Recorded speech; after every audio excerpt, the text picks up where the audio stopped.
台湾如基金会统计，去年台湾的年保有27000多个，也毋过50岁以上就超过60成。若说这年保10档内底退休哦，无新人加入，未来就找无年保咯。因预估2024年全台湾至少爱阁增加4000个年保，未来才有够。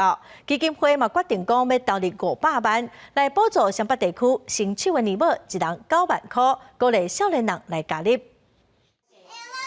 照顾囡仔真无简单，做年母已经7档的李小姐就讲，第一步的居家环境整理，就和真侪人拍退堂鼓。很多可能有心想要做保姆，可是因为家里房子啊，可能不够空间不够大，或者是家人没有办法配合。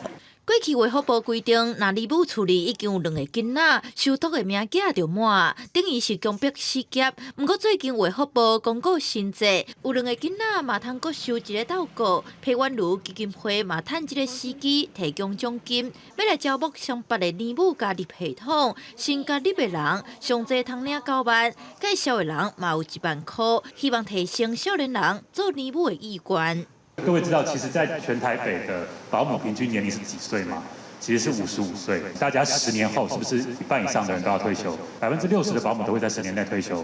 基金会表示，若照行政院进前的小资女化对策计划，去年幼囝送托率是17%，2024年有价23%，临至离婚人数嘛对30万，各加出16000人。那以大年母照顾2个来算，扣除送至托育机构的部分，估算就要加4000个年母。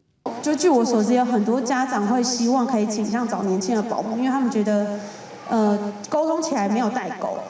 基金会表示，奖金的活动是弹足托育，少年人愿意食这项头路，健全托育体系。记者点不离台北采访报道。